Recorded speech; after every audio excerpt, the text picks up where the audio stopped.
Debonair. Okay. What's good, y'all? Shout out to Notification Game for hitting the like button. And if you didn't start yet, y'all are the realest ones, and I appreciate you anyway. Des Bryant, man. Shout out to Des Bryant. Shout out to the Pivot Podcast. I've done a few reactions to their channel. Very, very, very good channel. I would definitely suggest y'all go over there and subscribe to them and jump in the comment section, all that good stuff.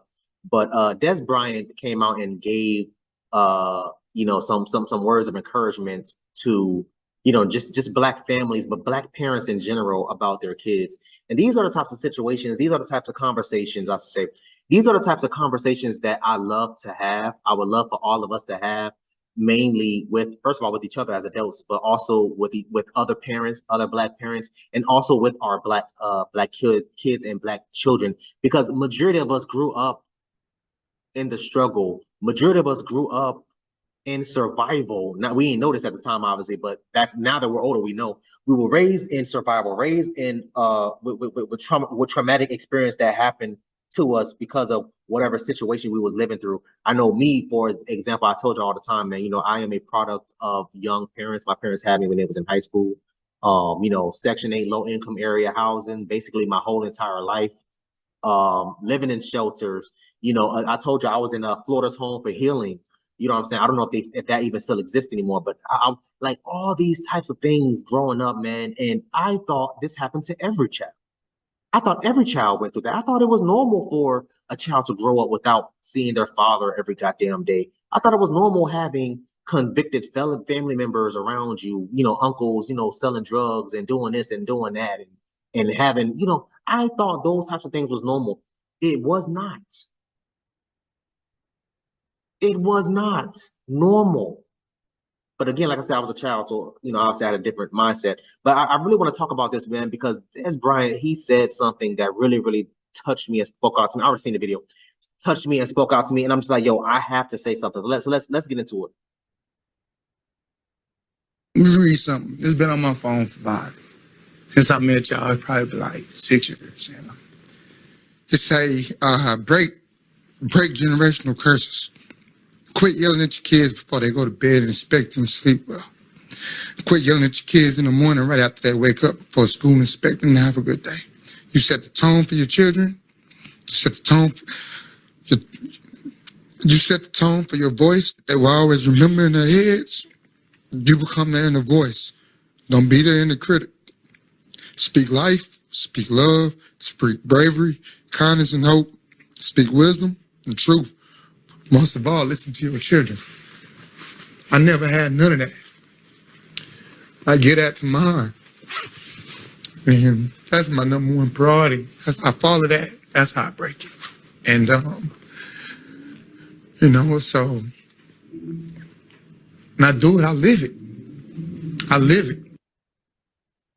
If this full interview is out, I'll post it with y'all, man. But you can hear the pain in his voice. What did he say? Yo, I didn't have that growing up. You can hear the pain, his voice cracking. He's trying to stop the tears from coming out. This is a grown man, y'all. This is my definition of what a grown man, a quote unquote real man. This is what I call that. This was beautiful. And as uncomfortable it may be to have this conversation with each other, these are the things that we need to have. We need to tell our kids this. And it took me a while to realize, and these types of things happened to me growing up also too, but it took me a while to realize, yo, listen, my mom is doing the best that she could, my parents in general. My mom is doing the best that she could to raise us. My mom is far from perfect. My mom made a million different mistakes throughout our childhood. But I never faulted her for it because she herself was young. She was in survival. She was trying to figure it out. My mom had me. She didn't even graduate high school yet. She was young herself. She didn't fully understand what it was like. And for that to go from being literally a child, 16, 17 years old, trying to figure it all out, trying to get an apartment complex, trying to find and work and take care of a child and get a job, She had to learn all these things. I had to grow up thinking to myself, yo, why can't my mom do it? Why can't my mom do that? Da, da, da, da, da, da, da. But I had to learn and accept the fact that my mother is not perfect. My father is not perfect. My dad made a million damn mistakes between him and my mom. My mom made a million mistakes between my mom and my dad. These are the things that happens in the Black community. And I had to learn to forgive her. I had to learn how to forgive him. Growing up, hearing my mom snapping at me about the dumbest things. Growing up, hearing my mom yell, scream, and cuss at me and my sister about the dumbest things. And I'm sitting there thinking to myself, why the hell is she so mad at me? My mom she was tired. She was stressed. She was living in survival throughout the majority of our lives. Unfortunately, she took it out on us. Unfortunately, she couldn't take it anymore. Working 2 jobs, doing this, doing that, blah, blah, blah, blah, blah, blah, blah. I tell you all the time, there was times, yo, listen, we woke up, wasn't no lights on in the house because she couldn't afford to pay the light bill. There was a lot of times we went to bed hungry, wasn't no food in the goddamn fridge. We had to wait until, if we had food stamps, we had to wait until the first of the month. Today, the damn 21st, the 23rd, the 25th, we still got to wait another 6 more damn days until the food stamps hit. What we going to do? Mom, we looking at our mom like, yo, what we going to do? I told y'all so many times, there was times when I was in school and I was in elementary, they used to set out the fruit bowls at the cafeteria. I used to take the fruit bowls. I used to dump all the fruit in my book bag. I used to take the sandwiches. I used to take a bunch of sandwiches, throw it all in my book bag. There was times we didn't have soap, we didn't have tissue. I used to break the damn soap dispenser, throw it in my book bag. Take like 3 rolls of tissue, throw it in my book bag. I would do that so often. People would look at me like, bro, why are you doing that? I'm like, bro, no, don't worry about it. Mind your business. Bring it home. I got about 20 damn apples. 20 damn apples in my book bag. I got about 10 damn chicken sandwiches in my bag. I got 6 rolls of tissue, some soap and all this, that, and the third. It wasn't until I got to middle school where I started actually hustling. Thank God for LimeWire. Started hustling 6th grade, selling CDs, DVDs, selling mixtapes, 2 for $5, 5 for 10. Bro, I used to be out there. Grown ass men. Yo, Jit, you got that new, I know you the boy that got it, Jit, come up. I used to have this, the CD booklet. Y'all remember how it was back in the 90s? I used to have the CD booklets. Jit, come here. I know you the boy that got it.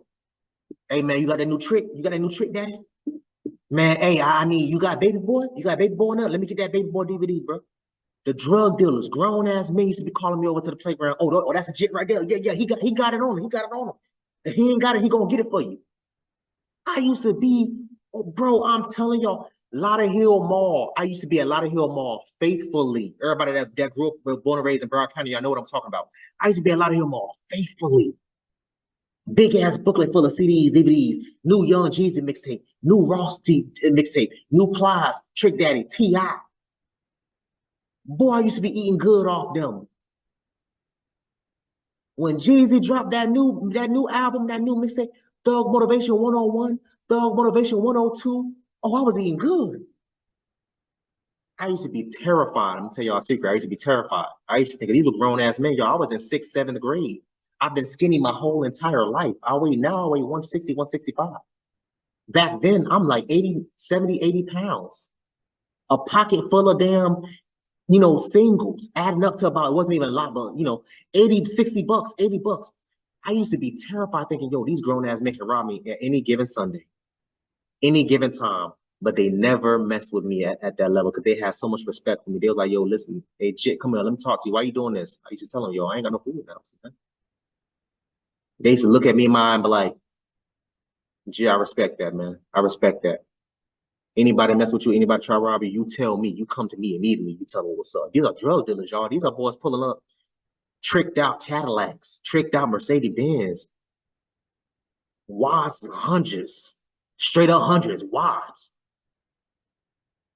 Jit, anybody mess with you, man, you better come. I did that from 6th, 7th grade all the way up into high school. I would even say early years in college. That's when I started slowing down because I actually started working and stuff like that. But I did that for the entirety of that time, duration of that time.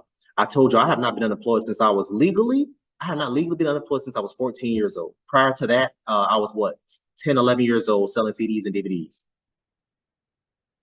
Making probably, I would say maybe about $30 a day, $40 a day, maybe, if that. And what I would do, the first thing I do, shoot straight up to Winn-Dixie.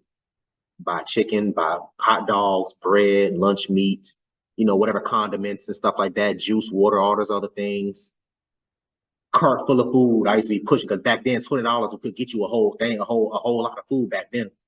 Pushing carts, pushing the cart all the way back to my house. Back then, before they had the wheel locks. You can't do that nowadays. You can't do that nowadays. But back then, they ain't had the wheel locks that were locked. Once you leave the property, the wheel will lock and turn on. They ain't had that back then. Back in them days, you could push the goddamn cart a whole county over and you'd be straight. But those are the types of things that happen. And again, you know, I'm ranting right now. I'm sorry, my apologies, but that just kind of hit me.